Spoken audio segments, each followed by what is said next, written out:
Hi everybody, sorry that I wasn't able to attend class, but I do want to share my findings from my final paper on college student preparedness. And to begin, I just wanted to go over how we define an underprepared student or an underprivileged student. Ultimately, it's anyone who is ill-prepared for college level work. And McIntyre and Evans identify them as those who are underprepared academically or financially for higher education, or from areas where access to higher education is limited. So there are a number of underprepared students that are entering into colleges and universities. Experiences are impacted by personal characteristics, support systems, involvement in social activities within the college or university, and then fully integrating into the college environment. And it's estimated that approximately 1 out of 4 students entering college are considered underprepared. So some factors that contribute to student success is that of family support, just encouraging them to go to college, continue to encourage them to stay with their degree program, the high school education, so the actual preparedness that they have coming out academically from their high school curriculum, their socioeconomic status. It's found that lower socioeconomic students are less likely to persist through degree completion. Integration into the college environment is very important. So those students who fully integrated, joined groups, study groups, joined clubs, things of that nature, fully integrated into their environment, were more likely to persist as well through college. Remedial coursework is another factor that can contribute to student success for those who are underprepared, as well as student advising and counseling. So I'd like to go over 2 different topics specifically that I looked at with my final paper. Those two, the 2 ways in which we could help underprepared students succeed is through remedial coursework and student support services. So the first one, remedial coursework. Remediation proponents suggest that the courses help underprepared students gain the skills necessary to excel in college and may serve as a tool to integrate students into the school population. That's a quote from Bettinger and Long. So there are benefits and drawbacks, as with everything in this world, to remediation, so remedial coursework. The benefits is that these students are gaining skills and knowledge that are needed in order for them to continue on with college level courses. It has been shown in the literature to increase student performance, and these students that have undertaken remedial coursework do perform better academically than those underprepared students who were not required to take remedial coursework. The drawbacks are, and there are 2 pretty big drawbacks, one is the degree completion is prolonged. So students that are entering into colleges and universities that are ill-prepared and are placed into remedial courses generally need to complete all of the remediation prior to beginning regular college courses.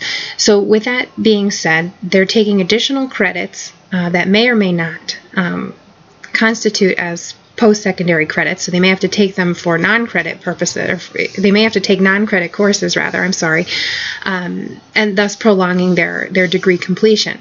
The other issue is that DLMN mentioned there's an ambiguous status that's kind of placed on the remedial learner.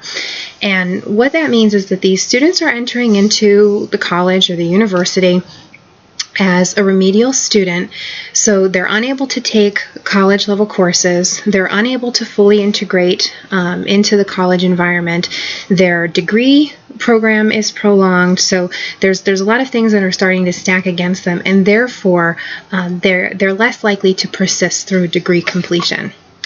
So what I wanted to see then is, what can we do instead of remedial courses? So some alternatives to remediation. Some colleges and universities will have articulation agreements with community colleges or other post-secondary institutions that allows for students to take post-secondary credits to gain the skills and the knowledge, but like I said, while earning credits. So they're not taking remedial courses, they're taking actual credit courses that will transfer into a degree program. So it's not prolonging that amount of time that it's taking them to complete their degree. It also reduces the feeling of them being stigmatized. So they're actually taking regular courses at community colleges, post-secondary institutions with other individuals, and they're not being labeled as a remedial course. So there are some benefits to those. Unfortunately, just from personal experience, and I haven't really found much more in the literature on this, but these articulation agreements are not numerous. There are not very many colleges and universities that offer these type of agreements to help these students. So it's something that we can consider, in the future to help underprepared students. The other thing that could be used to substitute remediation are the massive open online courses, or MOOCs, as I'm sure you've heard them referred to. And again, it's an opportunity for students to gain the academic skills prior to enrolling in their degree program. But unfortunately, from what I've read in the literature, is that students may not have the background that's needed to adequately complete this coursework. One particular study took a look at students enrolling in these MOOCs, and the course providers were saying that no background knowledge was necessary in these. However, when they actually looked into the syllabi from the courses and reached out to the instructors, it turns out that the instructors did not have that same understanding, and that they did expect the students to have a bit of background information on this, or at least have the minimum skills or knowledge to successfully complete the course. So again, some pros and cons to that. Other things that we can consider are just student support services. So teaching techniques. The literature indicated that faded work examples were an opportunity to help underprepared students. And what faded work examples are is it presents the students with a problem with some of the pieces of the problem removed, allowing the student to solve the problem. This works for complex numerical problems. So we primarily see this in math, or perhaps even chemistry, or other courses where there's step-by-step problem solving that's needed. But the pieces of the problem are broken out into steps, and then pieces are removed for the student to figure out on their own. As the student gains the skills and the knowledge, then those pieces, additional pieces, are taken away. But the importance is that, the purpose of this is to teach the student the importance of solving complex problems in a step-by-step fashion. So that was something that was shown to help underprepared students master material a little more efficiently. Student advising and counseling. One of the articles that I reviewed mentioned an ACE program. This ACE program, not to get into too much detail with it, but it offered both remedial coursework and student support services. So it married the two, which yielded great results for these underprepared students. So while they were enrolled in the remedial courses, they were still put together with a student mentor. They were encouraged to integrate themselves into the college environment. And they had other support services there for them as well, to kind of give it a well-rounded approach to helping the student. Narrative career counseling was also a method that I came across in the literature as far as helping students. And there was a case study done where the career counselor at a college and university sat down and discussed with a student, and they let the student tell their story. And it's a counseling technique that's where the counselor and the student sit together and they construct the student's story, and from that they start to pull out the wants and needs of the student. They pull out what's working for the student, what is not. And what was found in this particular study was that the student was actually being discouraged and felt unmotivated to continue on with his degree program because he was placed in remedial courses, felt that he would never complete the degree program due to the amount of time that was being added due to these remedial courses. And then they worked together to come up with some solutions as far as what the college or university can do to better help this student. And then finally, family and peer support are very important within the college community, within colleges and universities with regards to student preparedness. And the underprepared student really does need to integrate into the college environment in order to, better their chances of completing the degree program. So there are some recommendations when we look at remediation and student support services. We need to, as educational leaders, we need to adapt to the changing needs of the college student. So what we can do is offer these support services to our underprepared students, have these support services available to any student who's in need, whether or not we label them as an underprepared student or not. We also need to realize that this is a shared process. It's I should say, a shared responsibility.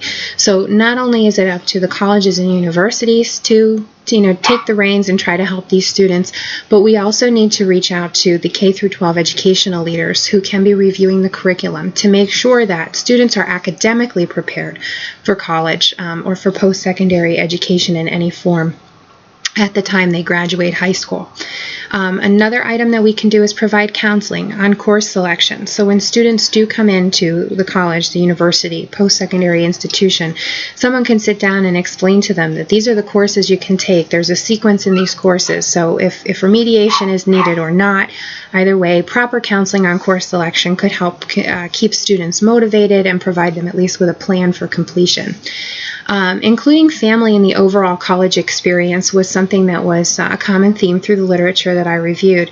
And colleges and universities that build in family days or, just events where family members are to be included or invited to participate have shown to better help underprepared students persist through degree completion. And then finally, just fostering relationships with students. And this can happen from pre-kindergarten through senior year of college and beyond into grad school, of course. But fostering relationships with students is another common theme that was found through the literature. It's just the support that the student needs to help them remain motivated and stay persistent. I have a listing of my references here. I apologize if they're a little small. The screen that I'm looking at is actually quite small, so I'm hoping that when you view it, it comes out a normal size. I would be happy to answer any questions that you may have. You're welcome to email me, stephanie.wesmansky@wilkes.edu. I will be checking my email, so if you had a question on the presentation and you'd like to email me, please do so. Or if you would like to pass it along through Dr. Mackesy, I'm sure she can get that to me. Or if you want to post it in the course comments and just let me know that it's there, maybe we could even engage in a bit of a discussion. So again, I'm so sorry that I wasn't able to attend class. I appreciate you taking the time to listen to my presentation. I wish you all well with this semester and hope everyone has a wonderful summer. Take care.